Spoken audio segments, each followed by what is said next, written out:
Assalamualaikum warahmatullahi wabarakatuh. Selamat datang di channel Resensi Institute. Nah, kali ini kita akan bahas buku yang ditulis oleh Don Ariely yang berjudul Alasan Mengapa Kita Rela Menderita. Apa yang membuat kita rela bangun di pagi hari, kemudian mandi dan pergi bekerja di kantor masing-masing? Lantas mengapa juga kita harus rela menambah jam kerja sampai malam hanya untuk bekerja? Adakah motivasi di balik bangun paginya kita dan lemburnya diri kita? Nah, di buku ini penulis memberikan kita penjelasan dengan berbagai penelitian yang ia lakukan untuk menemukan motivasi di setiap hal yang kita lakukan, yang tentunya berkaitan dengan pekerjaan. Buku ini tidak hanya bisa dibaca oleh para CEO atau para bos-bos yang ada di perusahaan, bahkan sebagai warga yang awam pun juga cocok untuk membacanya. Buku ini membahas motif yang menggerakkan kita sehingga merasa antusias atas apa yang kita lakukan. Alasan kita sangat terdorong untuk tetap mengerjakan tugas-tugas yang di permukaan tampak dihargai. Mengapa manusia selalu ingin menggapai yang sulit dan menantang? Motivasi. Ini adalah awalan dari setiap apa yang ingin kita lakukan. Apa itu motivasi? Merriam-Webster dalam buku ini menjelaskan bahwa makna kata dari motivasi adalah tindakan atau proses yang memberi seseorang alasan untuk melakukan sesuatu, juga kondisi bersemangat untuk bertindak atau bekerja. Banyak hal yang bisa menjadi motivasi seseorang dalam bekerja atau bertindak dalam hidupnya. Salah satunya ialah faktor ekonomi.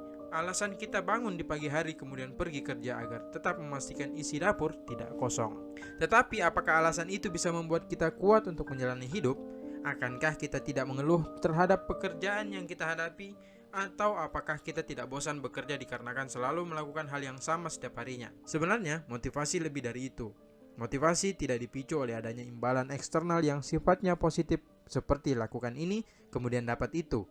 Karena ketika kita hanya melandaskan motivasi kita hanya kepada uang semata, bersiap-siaplah Anda akan hancur karena hal tersebut. Toh dalam bekerja kita butuh kebahagiaan, bukan hanya pencapaian karir atau seberapa banyak saldo Anda di ATM. Simon Sinek juga menjelaskan dalam bukunya yang berjudul Start with Why bahwa dalam memulai segala sesuatu penting untuk menemukan why atau mengapa. Mengapa Anda harus bangun pagi dan pergi bekerja atau hal yang lainnya. Dalam artian, ketika Anda telah menemukan why-nya Anda akan sangat kokoh dan tidak mudah goyah terhadap rintangan apapun. Semua tergantung terhadap pemaknaan Anda terhadap pekerjaan yang Anda kerjakan. Salah satu contoh yang bisa kita ambil dari buku ini adalah ada seseorang yang bekerja di bagian pembersih alat-alat kesehatan yang merasa bosan dan ingin rasanya keluar dari pekerjaannya. Kemudian, salah satu keluarganya memberikan penjelasan bahwa pekerjaan yang Anda lakukan adalah pekerjaan yang paling mulia yang bisa menyelamatkan banyak orang. Bayangkan jika Anda tidak membersihkan alat-alat kesehatan tersebut, berapa banyak orang-orang yang mungkin bisa kehilangan nyawanya.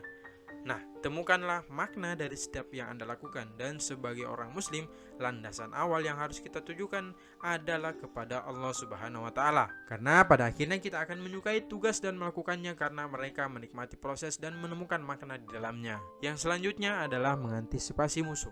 Bagian ini akan sangat tepat ditujukan hanya kepada para pendiri perusahaan, dikarenakan bagian ini akan sangat penting untuk mereka ketahui. Sebagian pendiri perusahaan mungkin akan menganggap karyawannya hanya sebagai orang yang mereka pekerjakan saja. Mereka melakukan pekerjaannya dan mereka akan mendapatkan imbalannya. Ini tidak salah, melainkan jika Anda ingin memiliki sebuah perusahaan yang bisa bernapas panjang, Anda harus menghilangkan pemikiran seperti ini. Silakan Anda yang menentukan mana yang baik jika Anda seorang pendiri perusahaan. Ketika pekerjaan yang Anda berikan telah selesai dan kemudian Anda hanya memberikan imbalan dan selesai sampai situ saja, dibandingkan Anda memberikan imbalan dan kemudian Anda memberikan penghargaan terhadap apa yang telah mereka kerjakan. Di contoh pertama, Anda mungkin hanya sekedar menggugurkan kewajiban karena Anda telah mempekerjakan mereka. Berbeda dengan contoh kedua, di satu sisi Anda telah melakukan kewajiban Anda untuk memberikan upah kerja. Di sisi yang lain, Anda memberikan penghargaan kepadanya yang membuatnya lebih senang. Ketika kita lebih banyak menghargai orang lain secara tidak langsung, memberikan rasa kepuasan sendiri terhadap orang yang Anda berikan penghargaan. Toh rasa terima kasih tidak memerlukan biaya yang begitu mahalnya. Malah hal tersebut bisa kita lakukan kapanpun dan dimanapun. Nah, di buku ini kita bisa banyak menemukan kisah-kisah dari penelitian yang penulis lakukan. Buku ini bisa membuka pikiran kita tentang besarnya pengaruh apresiasi kepada orang lain, yang justru dapat memberikan kita juga feedback yang baik itu dalam lingkungan perusahaan, ataupun komunitas, atau bahkan keluarga Anda. Dan bagi Anda yang merasa bosan pada pekerjaan Anda saat ini, cobalah temukan makna dari pekerjaan yang Anda lakukan, seberapa besar pengaruh dan manfaatnya pekerjaan yang Anda lakukan sekarang. Dan tidak lupa pula, jangan lupa bersyukur. Karena rasa syukur akan membuat Anda tidak terjerumus kepada keegoisan. Meskipun Anda dalam penderitaan, bersyukurlah karena Anda masih menderita. Yang lebih parah dari itu semua adalah hilangnya rasa syukur atas apapun termasuk penderitaan.